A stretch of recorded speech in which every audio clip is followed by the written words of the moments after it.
everyone, this is Peak Entertainment and we're back again, and here now we have another video for you, and we'll talk about the 2025 Oscar Awards and quickly round up all of the main headlines. The 97 Academy Awards were held at the Dolby Theatre in Los Angeles on Sunday the 2nd of March 2025. Now whilst I won't go through every single award category, I'll cover mainly the biggest winners and somewhat the losers or the nominees that were heavily favoured to win but lost out. So we go then to the biggest headline, and overall the biggest winner of the night was the movie Anora, the comedy drama about a young stripper who meets the son of a wealthy Russian millionaire. Overall walked away with 5 Oscar wins, including Best Picture, Best Actress, Best Original Screenplay, Best Editing and Best Director. The movie was directed by Sean Baker and had already claimed a lot of critical acclaim when it was released back in October 2024. Winning the Palme d'Or award at the Cannes Festival, and as to this date it has now grossed over $41 million on a budget of around $6 million. So a very good achievement for the indie director. Despite the 10 nominations for the best film, it was really between Anora and Emilia Perez, and of course following all of the controversies surrounding the lead actress Carla Sofia Gascon and her controversial tweets, I do believe that really was something that played into Anora overall getting the nod.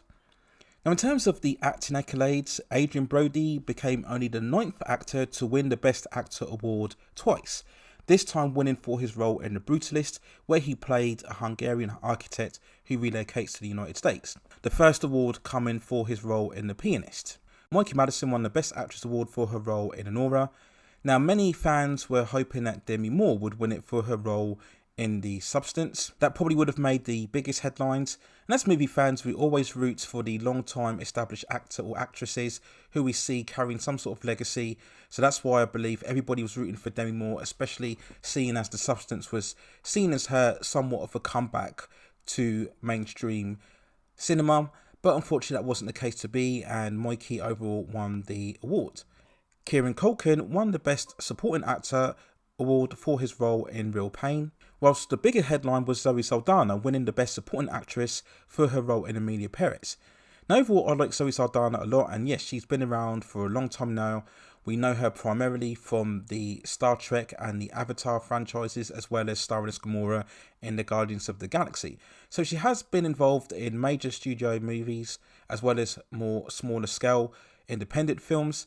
So it was good to see her winning an award for an Oscar, but at the same time, having seen Emilia Perez myself, I really don't think that she warranted the performance award here. And that was probably more down to not necessarily her own acting, but more of the direction and the overall concept and the execution or the lack of execution within the film of Emilia Perez itself. Now Flow won the Best Animated Feature, beating out the likes of Inside Out 2 and also The Wild Robot. Emilia Perez did get another Oscar for Best Original Song. I really don't know why. Again, none of the musical numbers within that film really left me with any impression, so I'm not really sure it really warranted this award, but there you go. Now The Brutalist was the second best winner within the night, with 3 wins, including cinematography and also original score, to back up Adrien Brody's acting achievement. Now the box office blockbusters didn't really get much in the way of recognition, which is really now the norm in terms of the Oscars, of course Oppenheimer being the exception last year, but even that wasn't your typical CGI action spectacle. So it's very rare now that we'll get the highest grossing films get any type of recognition, and that's for a debate for another day. But at the end of the day, both Dune Part 2 and also Wicked, amongst the highest grossing films of 2024, did manage to get some awards for the likes of Best Costume and Production Design and also Visual Effects. And that was it really in terms of this award. There was no real major controversies. Yes, there will be some conversations as always as to who you felt was snubbed, what films were denied more than others. As a ceremony, it pretty much went off scandal free. But from my perspective, it was a very touching moment to see Morgan Freeman paying tribute to the late Gene Hackman, where we have one cinematic legend paying homage to another one. That's very appropriate and very fitting.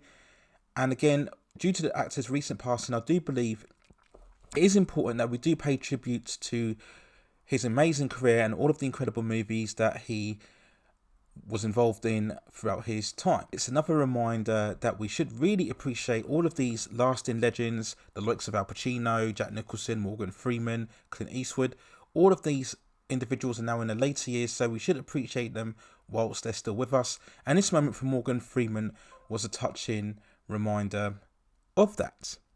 So that was it really in terms of the Oscars for 2025. Nothing else really to talk about. Again, the debate will further continue as to how relevant or how irrelevant the films are. Are we seeing too many smaller scale films that the general populace really has no idea about, getting too much focus? And are the commercial successfully films not getting their due or not getting enough recognition? Would more nominations bring in more viewers? I'm really not sure at this point.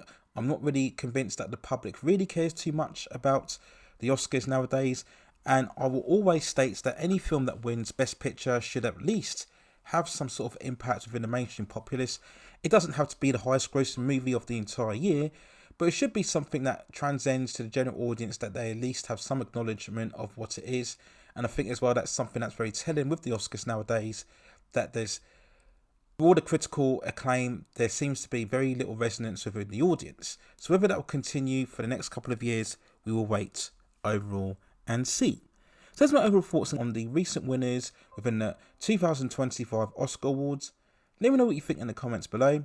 And if you have any other movies, television series, or any other issues within the pop entertainment and culture scene that you'd like to see me cover within the channel, then let me know within the comments, and I will see if I can provide further commentary for you on that subject matter within the future.